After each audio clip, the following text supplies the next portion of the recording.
তো লাইভ হয়, ভিডিও হবে না? একদম লাইভ ভিডিও। এটা সে জাপানের মিয়াজাকি, আমার গাছ থেকে পেড়ে আনলাম। এক মিনিট, হ্যাঁ বলো। এটা সে জাপানের যে মিয়াজাকি, যেটা 3 লাখ 4 লাখ টাকা কেজি, অনেকেই শুনেছেন, ভিডিও দেখেছেন প্রচুর। সে আম, এটা আমার গাছে ছিল, পারলাম। জাপানের মিয়াজাকি আম এটা? জাপানের মিয়াজাকি, এটা আমার নিজের গাছেরই আম। এই যে ফলের কালারটা দেখেন।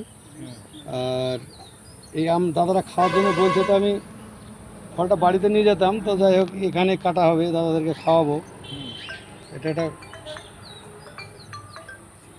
হয়তো এই আমটা অনেকেই খায়নি এখনো, বুঝতে পারেনি যে কিরকম। আমি টেস্ট করবো আমটা। এই দাদাকে, এই দাদা একটু খেয়ে দেখেন কেমন, আপনি সাইড করেন। ঠিক আছে, আমরা চাষা দিল, তো আমরা খেয়ে দেখছি। আমটার নাম নাকি মিয়াজাকি বলে, সূর্য ডিম। মিয়াজা সূর্য জাতীয় নাকি 10,000 টাকা। মিয়াজাকি সূর্য ডিম, মিয়াজাকি সূর্য ডিম আমের নাম। তো বলছে এই আমটার দাম নাকি 10,000 টাকা। তো এখানে এই যে সোনার মালাটা দেখছেন, তার দামে দাম।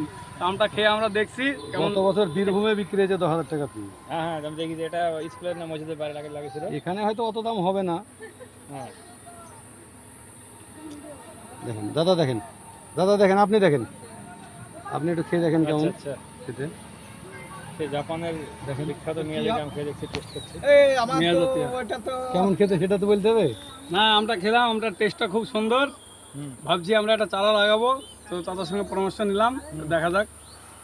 দিয়েছি, বাপরে বাপ, লাল চম্পা গোলাপ। ও নিজে কেমন খেতে বলেন, সেটা বলেন। দারুন দারুন দারুন। না, ভালো হলে ভালো বলতে হবে, দারুণ। আর খারাপ হলে বলার কোনো দরকার নাই।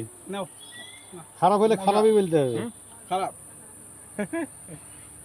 ভিডিও হয়েছে, আধে আধে হলো না, যেটা হলো সঠিক যাই হোক, বলবো। আঠিটা আমি খাবো। আমরা যেহেতু ভালো লেগেছে। চলে গেল নাকি? ঘরে আর কেউ আছে বা? না না,